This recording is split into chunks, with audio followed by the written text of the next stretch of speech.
Let's run through a quick checklist of the parts you need, just to double check that you're ready to go. Remove all the parts from the box. You should have an eSpring system, power adapter, diverter valve, and on top of the valve, a plastic fastening ring and a metal connector. In the hardware kit, you should have a threaded adapter, a universal adapter, and 2 tie straps. Finally, you should have 2 elbows, tubing, and 2 tubing supports, and a tubing removal tool. Be sure you're installing the eSpring water purifier onto a faucet that supplies cold water. Do not run hot water through the water purifier at any time. If your faucet has an aerator or wire screen, unscrew to remove it and the washer from the end of your sink tap. Then unscrew the plastic ring and metal connector from the top of the diverter. Set aside the plastic ring and diverter. There are 4 possible ways to complete installation of the diverter, depending on the shape of your tap. We'll go through all 4 here to make sure you're covered. If the threads on your tap are on the outside, slide the plastic ring over the metal connector and screw the connector and ring to the tap. Then use a coin to tighten. If your tap is too small, screw the threaded adapter to the metal connector and remove the rubber washer. Slide the plastic ring over the metal connector and screw the connector and ring to the tap. Then use a coin to tighten. If the threads are on the inside, screw the threaded adapter to the metal connector. Slide the plastic ring over the metal connector and screw the connector and ring to the tap.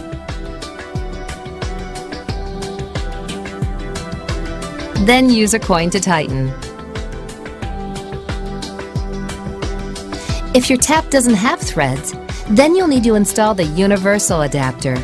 Unthread the 4 screws until the ends meet the inner edge of the universal adapter. Turn the textured adapter collar 2 complete rotations clockwise so the collar fits loosely on the adapter. Press the universal adapter up to the end of the tap until it touches the inside bottom of the adapter. If the outer diameter of your tap is too large, unscrew the adapter collar and remove the plastic sleeve. Then screw the collar a half a turn to fit loosely. Center the adapter on the end of the tap. Hold and press the adapter against the end while using a screwdriver to evenly tighten the 4 screws on the side of the adapter.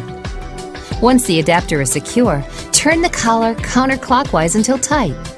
Slide the plastic ring over the metal connector and screw the connector and ring to the tap. Then use a coin to tighten. Regardless of which adapter you used, press the diverter up to the tap and screw the plastic ring onto the diverter. The next step is to attach tubes to the diverter. To do this, unscrew the textured nuts from the diverter. With the threads inside the nuts facing away from the tube, push the large nut onto the large tube and the small nut onto the small tube. Simple, right? Firmly push the large tube onto the large or inside barb and the small tube onto the small or outside barb. Then hand tighten the nuts. If you'd like, use the tie straps to secure the tubing to the sink tap. There, you've got one side of the tubes connected and ready to go. Now, onto the other side.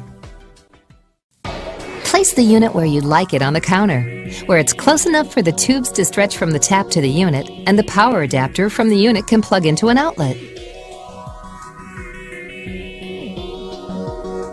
Now take the cover off of the unit. Then remove the clear electronic module and set aside. Not too far though, because you'll need them later.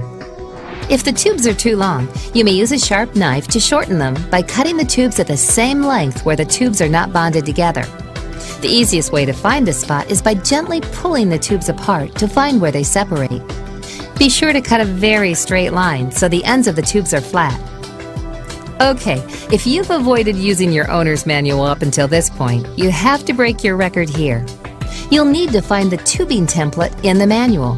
Then, lay the large and small tube on the diagram and use a pen to mark a line across each tube at the arrows. Then, push the 2 tubing inserts into their respective tubes.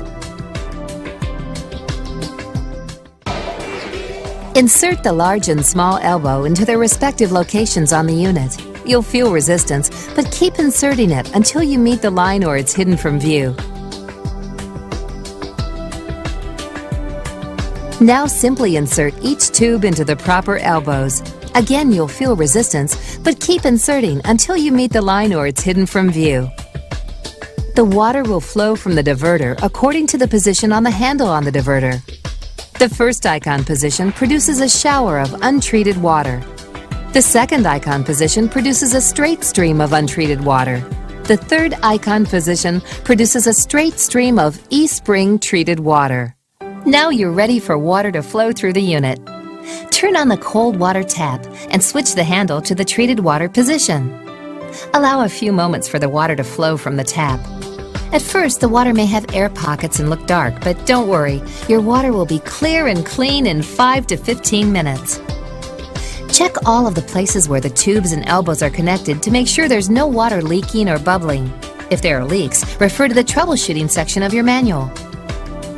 Switch the diverter handle to the untreated water position, then immediately turn off the cold water tap. This is the correct way to turn off the valve every time you use the unit. Okay, we're almost done. There are just a few remaining steps, but these are the easiest ones. Connect the power adapter into the electronics and then replace the electronics onto the unit. Press the cord into the notch on the base and set the tubes into the proper locations. Then store the removal tool for future use. Replace the cover. Now you're ready to plug in the power adapter. Remember, this unit is required to be plugged in continuously. Wait for the monitor to beep. This may take up to 30 seconds. Turn on the cold water tap and switch the handle to the treated water position. Make sure the cup on the display is blue. Water will flow from the tap into the eSpring water purifier, then into your glass.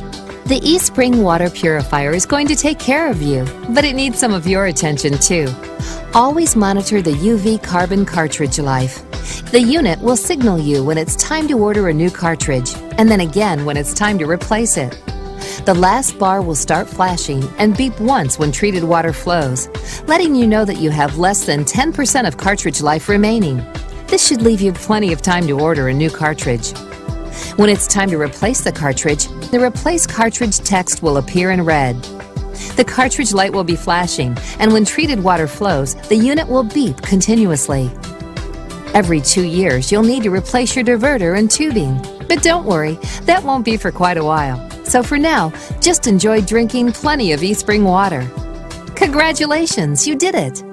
eSpring will now deliver clean water to your home that will help you and your family get the most out of life. Now reward yourself for a job well done. You deserve a glass right now.